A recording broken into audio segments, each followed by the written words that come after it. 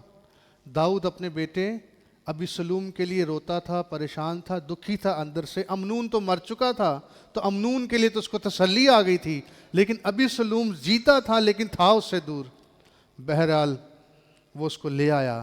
جب وہ لے آیا ابیسلوم کے کہنے پر، تو داؤد بادشاہ نے کہا کہ یہ یروشلم میں ضرور آ جائے گا لیکن یہ میرا منہ نہیں دیکھے گا۔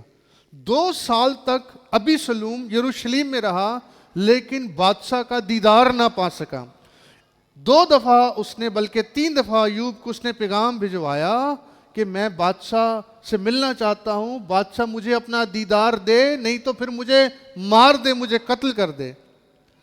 تو یوآب کے اندر بھی یہ دلیری نہیں آتی تھی کہ وہ جا کر اس سے ملاقات کرے۔ بالآخر اس نے پھر ایک اور سکیم لڑائی۔ اس نے کیا کیا؟ اس نے، کیونکہ یوآب کا اور ابیسلوم کا کھیت دونوں برابر تھے، تو اس نے یوآب کا جو کھیت تھا جس میں جو لگی ہوئی تھی وہ اس نے جلا دیا۔ اس کے نتیجے میں پھر یوآب جب اس کے پاس گیا تو اس نے کہا میں نے تجھے پہلے بھی پیغام بھجوایا لیکن تو میرے پاس نہیں آیا، لہٰذا اب جا کر بادشاہ کو پھر میرا پیغام دے اور میں اس سے ملنا چاہتا ہوں۔ بالآخر پھر ابیسلوم، داؤد نے اس کو بلوا لیا اور ابیسلوم کے پاس وہ گیا۔ داؤد نے اسے چوما، اسے گلے لگایا، اسے قبول کیا، لیکن سنیے غور سے، لیکن وہ کڑوی جڑ اس کے اندر رہی۔ کیسے ہم جانتے ہیں؟ جب وہ داؤد سے مل بھی گیا، باپ سے ملاقات بھی ہو گئی، بوسے بھی ہو گئے اور گلے بھی مل لیا، سب کچھ ہو گیا، پھر اس کڑوی جڑ کا نتیجہ یہاں تک ہوا کہ اس نے اپنے ہی باپ کے خلاف کیا کر دی؟ بغاوت کر دی۔ اپنے باپ کے خلاف بغاوت کر دی، اس نے لوگوں کو اپنے ساتھ ملا لیا، بادشاہت جو ہے وہ تقسیم ہو گئی، اس کے دھڑے بن گئے اور خاندان کے اندر بھی بڑی رسوائی ہو گئی۔ بلکہ لکھا ہے کہ داؤد اپنے ساتھ چند لوگوں کو لے کر ننگے پاؤں سر پر ہاتھ رکھ کر تو یروشلم سے اپنے گھر سے بھاگا۔ یہ ہے اس کے نتائج۔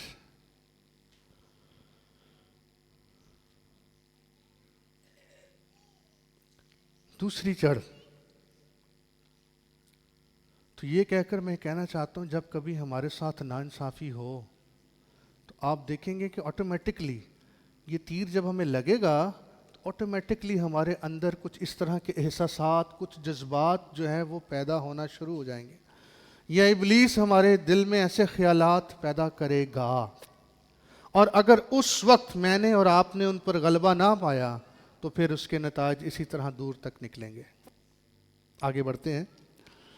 دوسری بات، دوسری جو کڑوی جڑ ہے، جب کبھی ہمیں ریجیکشن کا سامنا ہوتا ہے، رد کیے جانے کے نتیجے میں، تو ایک اور جڑ ہے جو ہمارے اندر پنپتی ہے، اور وہ ہے محرومی اور خود ترسی کی جڑ۔ جب کبھی ہمیں ریجیکشن کا سامنا ہوتا ہے، رد کیے جانے کا سامنا ہوتا ہے، تو کبھی کبھی انسان محرومی کا شکار ہو جاتا ہے، وہ خود پر ترس کھانے لگتا ہے، وہ سمجھتا ہے میرا تو کوئی وجود ہی نہیں ہے، میری تو اس دنیا میں کوئی اہمیت ہی نہیں ہے۔ وہ اپنے اوپر ترس کھانا شروع ہو جاتا ہے، وہ اپنے وجود کو ناچیز سمجھنا شروع ہو جاتا ہے، اور وہ خود ترسی کا شکار ہو جاتا ہے، وہ اپنے آپ کو کم تر سمجھنے لگتا ہے، وہ اپنے آپ کو محروم سمجھنے لگتا ہے، اور وہ دوسروں سے اپنا جب مقابلہ کرتا ہے تو وہ سمجھتا ہے میں تو دوسروں کے مقابلے میں کچھ بھی نہیں ہوں۔ اس کی مثال میں آپ کو لیا کی زندگی سے دے سکتا ہوں۔ 2 بیویاں تھیں نا اس کی، یعقوب کی، لیکن راخل جاذب نظر تھی، خوبصورت تھی، حسین تھی، اور یعقوب کا جو جھکاؤ تھا، جو محبت تھی، وہ راخل کی طرف سے تھی، اور لیا کے ساتھ لکھا ہے کیا کی گئی؟ نفرت کی گئی۔